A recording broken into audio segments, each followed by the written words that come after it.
So I brought you a news announcement the other week going over the fact that Jaguar Land Rover said that they were going to restart their production in the coming days. This was not going to be a full restart of their production. It was very much going to be a phased reintroduction into producing cars again. For those who aren't aware, over a month ago now, JLR suffered a massive cyber attack, not too dissimilar to what Marks and Spencer's here in the UK also suffered. That meant that M&S was shut down for around 3 months in terms of their online system. JLR, meanwhile, they were confident of being able to get back underway and much quicker than that. Now, they have confirmed that it's going to happen really, really soon. This week, in fact, in terms of their Now, JLR have confirmed that their production will restart this week. Here's everything you need to know, guys. A bit of good news for a company that has really, really suffered over these last few weeks. It's been awful to see for such an iconic British brand. Two iconic British brands, of course, Jaguar and Land Rover. But let's have a look at the full story for you here, guys, as always.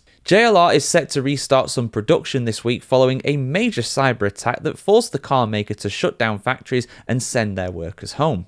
Manufacturing will resume first at JLR's engine factory in Wolverhampton, but it is expected to be several weeks before all operations are running at full capacity, with other sites to return to work gradually.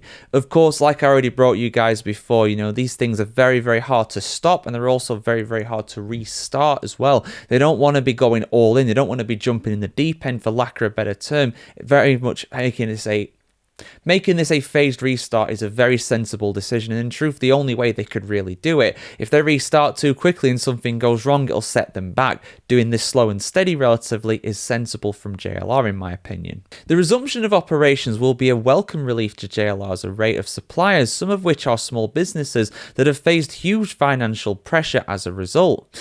Indeed, layoffs have not been rare for these small companies. Over 50% of some of their workforce have been laid off as a result, and the government, of course, had to step in with a £1.5 billion loan to these suppliers and JLR. Because at the end of the day, these suppliers have had little to no money coming in. JLR, in some cases, is their only client. Their only business is done with JLR. If JLR stopped producing cars, which obviously they have done, they don't have any business. They can't really survive, to be honest. How would you fare if you had zero income for the next few months? Most people would really struggle. In terms of what actually caused the attack, though, it's still a mystery. Now, of course, a cyber-attacking group claimed responsibility for it, but that's yet to be confirmed. Although some of the evidence does very much point to the same people who did the same attack, who did a similar attack at Marks and Spencer's, like I mentioned in the intro. Although, again, that's unconfirmed. Some people have said that it might have been an attack from a foreign government. Again, that's not been confirmed or denied by the British authorities. Because at the end of the day, even though they are producing a physical good, they have to use IT systems to register them, to process things, and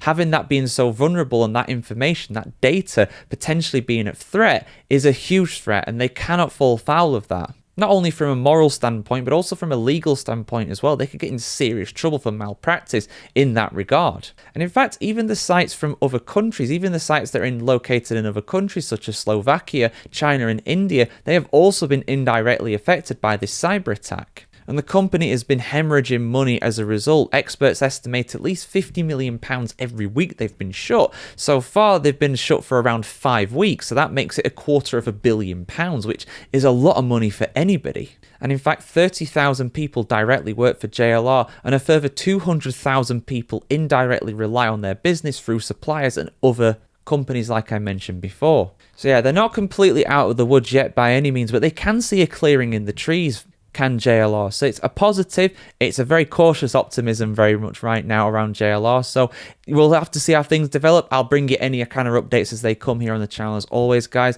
And have a fantastic day in the world today. And if you work for JLR, hopefully some more good news on the way. If whether you're a supplier or somebody who is working directly for them, I hope this is the start of a bit of a recovery for the company.